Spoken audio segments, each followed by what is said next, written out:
Hello tout le monde, on se retrouve pour une nouvelle vidéo au Massif de la Gardiole. Alors ça fait un petit moment que je voulais faire cette vidéo. C'est la vidéo test du Rocky Mountain Altitude A70 Powerplay. Donc l'altitude version Alu, le modèle haut de gamme Alu qu'on trouve chez Rocky. Donc ça fait 2 ans maintenant que je le roule. J'ai fait environ 700 bornes avec. Donc je vais faire un petit compte rendu sur ce que je pense de ce vélo. Qui est un très bon vélo mais qui a quelques défauts qui ne sont quand même pas négligeables. Donc on va voir ça tout de suite. N'hésitez pas à vous abonner comme d'hab, ça fait très plaisir de voir qu'il y a de plus en plus de monde. Likez et commentez. Donc ce vélo est équipé du moteur Dynam 4.0. Donc c'est un moteur créé par Rocky Mountain, par une boîte qui travaille pour eux. C'est un moteur qui a 108 Nm de couple, donc c'est un des plus importants de la catégorie. Mais ça ne veut pas dire qu'il est brutal. Au contraire, je trouve que la transmission de la puissance est vraiment naturelle grâce au capteur de cadence qui est positionné au niveau de la chaîne et qui vient d'adapter en temps réel l'assistance. Donc ça fait pas la même sensation qu'un Bosch ou un Shimano qui est vraiment, qui est pas brutal, mais vraiment on sent un peu le coup de boost à chaque coup de pédale. Des fois on a l'impression de moins pédaler, mais de vraiment avancer, on a vraiment la sensation de pousser. Alors que là au contraire il faut rester vraiment haut dans les tours. Au niveau des tours pédales, 3 minutes de pédalage, il faut rester au-dessus de 80 pour avoir le maximum d'assistance pour que le vélo fonctionne bien. Donc ça j'aime beaucoup parce que dans les petites enfilades de monotrace où il y a des petites épingles où il faut relancer, on n'a pas la sensation à chaque coup de pédale d'aller foncer dans le premier buisson qui se présente. Il faut vraiment doser sa réaccélération et sa prise de vitesse. Et c'est vraiment chouette, c'est vraiment une sensation plus naturelle au niveau de l'assistance. Donc finalement l'information la plus importante sur l'afficheur c'est d'avoir les tours minutes pour être toujours au-dessus de 80 tours minutes et pour ne pas faire forcer le vélo et être au maximum du rendement possible. Donc après on peut jouer avec le petit curseur, là on joue directement sur les modes. Donc il y a 4 modes. Donc il y a le Eco, Trail Plus et le Boost. On peut sélectionner avec le curseur. Ensuite avec le petit bouton qu'on a, la petite gâchette, on peut faire défiler d'autres infos. Donc là on a les infos générales on va dire. Je vois que j'ai 764 bornes avec ce vélo. Hop. J'appuie, donc là c'est le niveau d'assistance en fait. Le pourcentage d'assistance, tout ça c'est paramétrable dans les menus. Je vais vous montrer. Voilà. Et ensuite on a la vitesse aussi qui sert pas à grand chose. Le niveau de batterie qu'on a de toute façon en bas. Et voilà, jamais sur tour minute. Après on peut en appuyant sur le bouton du haut arriver dans le menu. Donc on peut configurer tous les modes. Donc standard c'est le mode usine on va dire. Et après on peut se faire 2 réglages. Donc moi réglage A, j'ai mis boost en +2 pour avoir le maximum d'assistance. On peut vraiment adapter en fonction de son effort et pour économiser la batterie. Donc standard c'est 0. Pour faire -2, -1, etc. Donc moi je laisse en boost. On peut régler ensuite tous les pourcentages d'assistance des différents modes. Donc Eco, je peux le monter si je veux à 40% d'assistance. Si je monte plus haut, voilà, hop. Bon, on va rester à 25 comme le standard. Voilà. Ensuite, voilà, on peut faire ça pour tous les modes. Hop.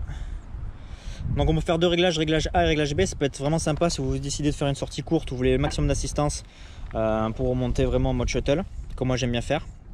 C'est la 90% de l'utilisation que je fais de ce vélo. Moi c'est vraiment pour avoir un genre de mini bike park, mini remontée mécanique sur les spots locaux.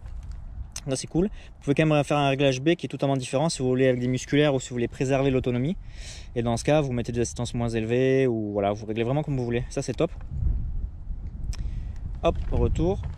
Sachant que moi avec cette batterie c'est une 725 ou 730, je fais environ 40 bornes, 45 bornes pour 2000 de D+, je fais 65 kg, donc il y a vraiment une grosse autonomie quoi. Voilà pour ça. En plus après on peut aller dans le menu paramètres, on a la calibration. Donc la calibration consiste à mettre la chaîne sur le pignon le plus haut, de ne pas mettre de poids ni sur les pédales ni sur les suspensions, et ça permet de calibrer le capteur de cadence dont je parlais tout à l'heure. Et pour ça, ça lui permet après d'être vraiment aux petits oignons et de faire une réponse précise au niveau de l'assistance qu'il fournit à chaque tour minute. Voilà, pour régler la luminosité, etc. Donc la calibration, je la fais une fois toutes les 2 sorties environ. Voilà, ça prend 10 secondes. Hein. Voilà, allez, on va enchaîner dans les marches. Donc les marches, c'est vraiment le single de prédilection de ce type de vélo. On a 170 mm de débattement à l'avant et 160 à l'arrière. Donc c'est vraiment un gros vélo enduro, gros vélo de montagne en full 29. Donc c'est vraiment fait pour faire ce type de tracé bien chaotique. Allez, c'est parti pour les marches, let's go. Donc on va aller tranquille. Hop, je vais mettre en trail plus. Il y a un peu de vent.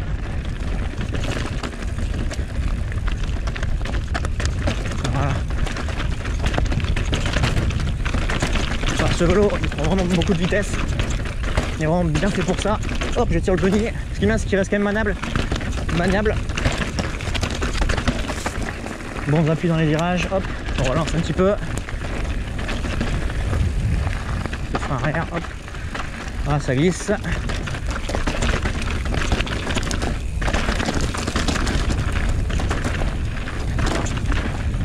Dès qu'on prend la vitesse, on a ce côté maniable qui revient, c'est vraiment cool. Ce qui est bien avec ce vélo, c'est qu'ils sont arrivés à faire une géométrie de vélo musculaire classique, malgré le fait qu'il ait un moteur. Donc en empattement, on est en taille M à 1233 mm d'empattement, 455, j'arrive à le dire avec le vent, je vais plus respirer, 455 mm de reach. On a des bases en 437 mm qu'on peut rallonger d'un centimètre à l'aide d'un flip chip. On a un angle de direction de 64 degrés là en position neutre. On peut, grâce au Ride 4, on peut régler la position de 63,5 degrés en position la plus basse de l'angle de direction à 64,5 à la position la plus haute. Donc là moi je suis au neutre, je suis à 64 degrés et je trouve que ça suffit, c'est très bien. Parce qu'en dessous on a le boîtier pédalier, enfin les manivelles qui touchent régulièrement le sol. Déjà que c'est le cas avec l'angle de direction 64 degrés. Donc, je trouve que c'est pas nécessaire pour mon style de ride. Je pense que peut-être en bike park ça vaut le coup. Moi ici sur mon petit massif, j'ai pas besoin d'avoir un vélo ultra couché quoi. Voilà le Rocky. Donc empattement de 1233 mm, base arrière en 437 mm, avec possibilité de rajouter 1 cm en switchant le flip chip. Angle de direction en position neutre, la position dans laquelle je suis actuellement, 64 degrés, 455 mm de reach. Et là on a le Ride 4 qui est ici.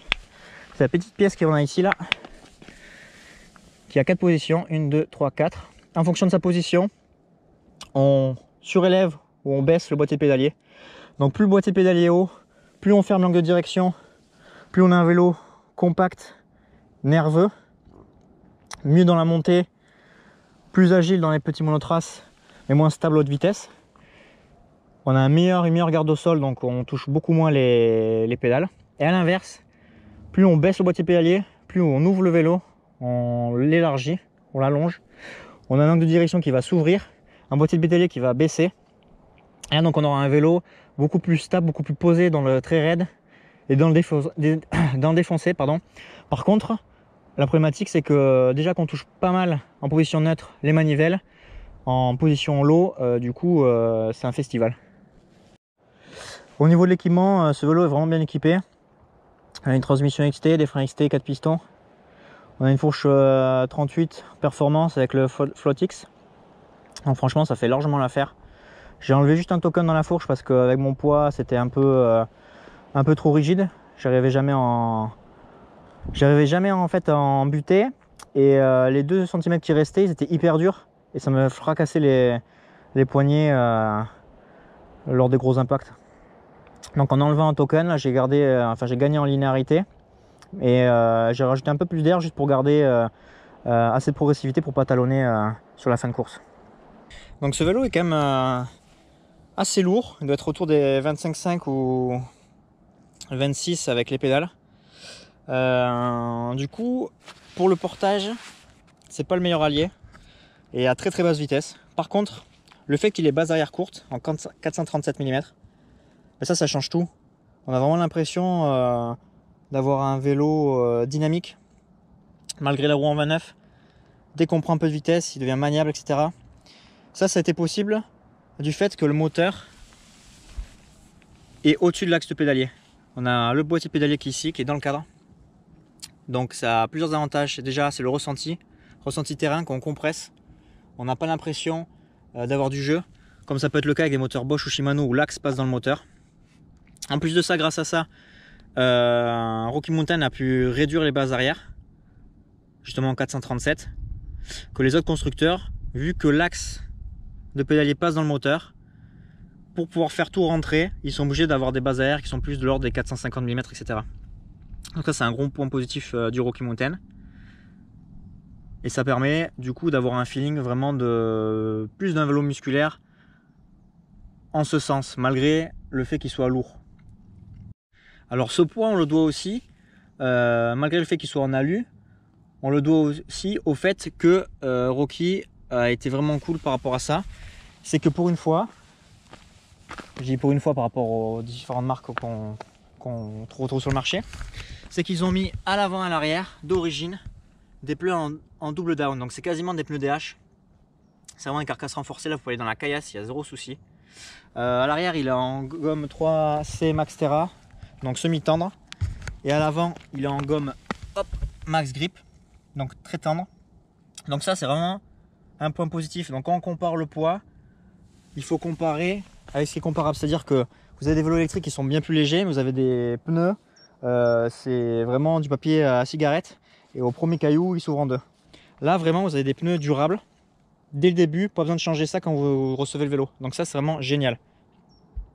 En plus de ça, ils ont mis des Cushcore. Donc c'est des Cushcore XCC, mais c'est quand même vraiment efficace parce que même si je suis pas lourd, environ 65 kg, je n'ai jamais tapé les jantes. Jamais fait de poke sur les jantes. Alors qu'ici, vous l'avez vu, c'est caillasse partie quoi. Donc ça, c'est vraiment top.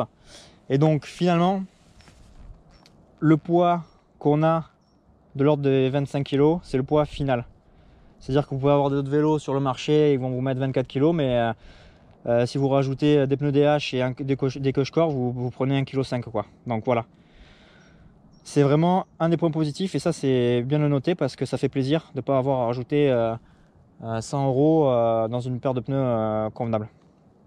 Par contre à l'inverse justement, on va reparler tout à l'heure, sur les reprises, sur les relances, le fait d'avoir des gommes tendres et des pneus quand même assez lourds, ben voilà, c'est des pneus en adéquation avec le programme du vélo. C'est pas comment dire, c'est pas un missile à la relance comparé au Canyon qui est en carbone, qui est plus léger, qui est un peu plus réactif au pédalage, dû aussi à ces pneus qui sont moins à profil moins cramponné et des gommes qui sont plus dures. Voilà, c'est à prendre en compte. Mais pour moi, ça me paraît logique, c'est en adéquation encore une fois avec le programme du vélo. C'est un vélo fait pour envoyer quoi.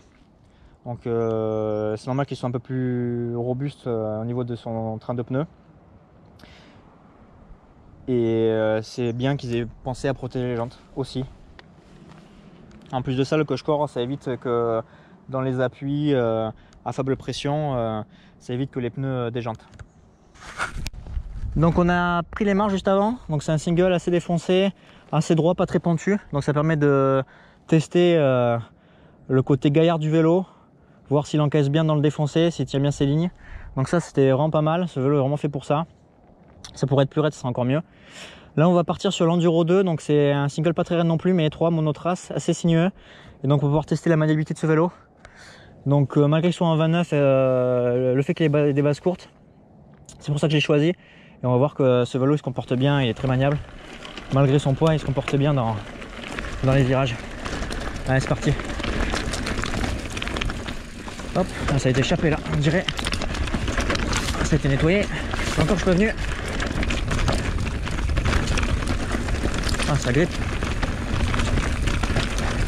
Je sais pas combien on fout non plus. C'est le début des vacances. Allez, on y va tranquille.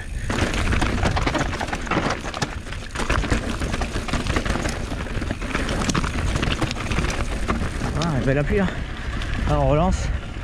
Voilà, après c'est en relance qu'on atteint le limiteur. Il faut s'employer parce que c'est un gros vélo. Et avec les pneus gomme tendre, il reste quand même bien collé. Après voilà, dès qu'on pompe, voilà, hop, on joue avec le terrain, pump track. Là il prend la vitesse et c'est un régal.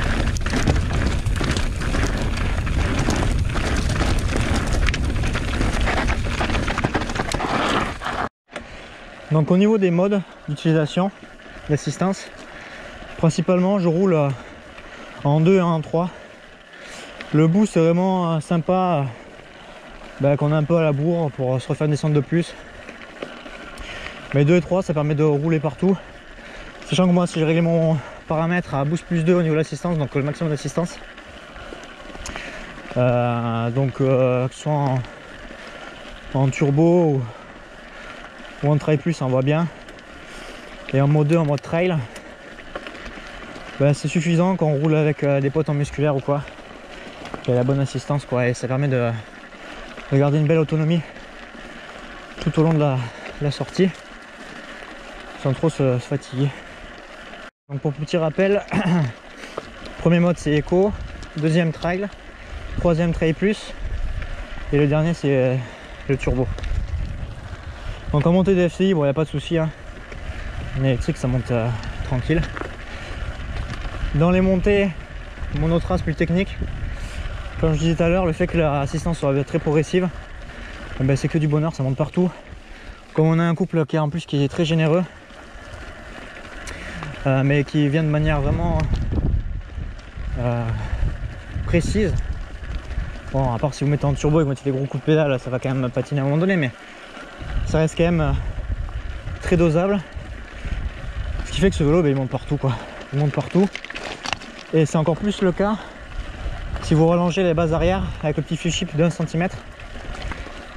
Le fait que le vélo soit plus long de l'arrière, ça augmente sa motricité, ça diminue le cabrage, même s'il cabre pas énormément.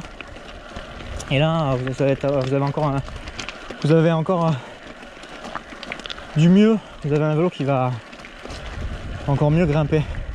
Alors après moi j'ai essayé de rouler avec justement ce fuel chip en position longue. J'ai pas forcément beaucoup aimé. Là pour le coup avec le fuel chip en position longue, je me suis un peu retrouvé sur le même type de vélo que le Wild ancienne génération. Du coup c'était la deuxième génération que j'avais essayé. Ça il y a une nouvelle qui est sortie. Donc le Wild deuxième génération où il y a quand même une base arrière longue. Là j'ai le même ressenti d'avoir vraiment la sensation du vélo électrique qui est pâteau. Les bunny-up sont beaucoup plus durs à tirer. Pareil pour les manuals, les cabres. En fait avec les bases arrière longues c'est hyper dur d'alléger l'avant et de mettre comment dire, faire des petites corrections de trajectoire à la dernière minute. Voilà. Alors qu'avec les bases courtes, c'est vraiment un vélo qui se conduit un peu, qui se pilote à l'instinct quoi. Comme avec un musculaire. On réfléchit pas, on va là où on veut et le vélo suit quoi. Donc là on va essayer le vélo sur les sauts. Donc là on a un saut qui est assez correct, ça fait 4-5 mètres je pense. Un petit appel. On va voir comment ça se comporte en l'air. Bon moi je sais déjà. Mais bon, on va refaire le test pour que je puisse vous donner mes impressions. Effectivement si vous avez vu les autres vidéos, vous savez que ce vélo saute super bien. Qui se comporte assez bien en l'air. On va retester ça, ça fait un petit moment que je n'ai pas roulé avec, encore moins sur des sauts. Allez en mode trail plus, ça suffit pour sauter. Ça devrait passer first try. Hop, passer bonne vitesse. Alors avec ce vélo, faut pas se foirer sur le passage de vitesse parce qu'avec le couple qu'il y a, ça bousille tout. Ouais, le premier il passe crème. Ouais, le second aussi. Là je pense que j'ai le speed. Yes, j'ai même trop. Ouais, voilà, ce vélo il se comporte hyper bien en l'air quoi. Je veux dire là j'étais... Bon, ça fait quelques années que je saute maintenant. Mais je veux dire, j'ai pas donné d'impulsion particulière. Et il a vraiment un bon pop. C'est ça qui est assez fou quoi. Malgré son poids, ça pop. Il suffit d'arriver avec le bon speed. Et ça décolle là, j'ai quasiment pas forcé quoi. Je me suis laissé faire sur l'éjecte. Juste de quoi ne pas repiquer sur l'avant. Et c'est passé mais crème. Ça c'est encore les bienfaits de la géométrie. Ça c'est vraiment génial. Là avec la base arrière longue, alors j'ai jamais essayé de sauter des sauts aussi gros entre guillemets avec la base arrière longue parce que j'ai pas aimé du tout. Mais je pense que du coup c'est justement ça ça doit casser cette impression de réactivité sur l'éjecte, etc. Je pense que ça peut... Ces bases arrière longues peuvent être bien sur du bike park où il y a vraiment tout le temps full speed. Ou alors pour les gens grands, moi je fais... C'est un taille M, je fais aux alentours d'1m71. Voilà, dès que je passe avec des bases arrière en 400, quasiment 450 du coup, parce qu'on passe de 437 plus 1 cm, donc 447 mm. Voilà, ça fait plus paquebot quoi. Donc vraiment position neutre. Donc angle de direction 64 degrés plus base arrière courte, c'est un régal. Donc la position neutre, pour info sur le Ride Fort, c'est la position numéro 3. Donc c'est celle que j'ai actuellement. Donc quand vous êtes côté droit du vélo, c'est la position, comment dire, l'angle de droite. Je suis pas en face, j'ai du mal. Ouais, dans l'angle à droite. De toute façon, ce qui est bien avec Rocky, c'est que vous avez toutes les docs sur internet, il y a une petite vidéo explicative. Parce que sur leur altitude musculaire, c'est un ride 9, si je dis pas de bêtises. Je crois qu'il y a 9 positions possibles. Je crois que c'est ça. Il y a une petite vidéo explicative avec les différents modes, comment ça joue sur la géométrie, qu'est-ce que ça vous fait gagner, etc.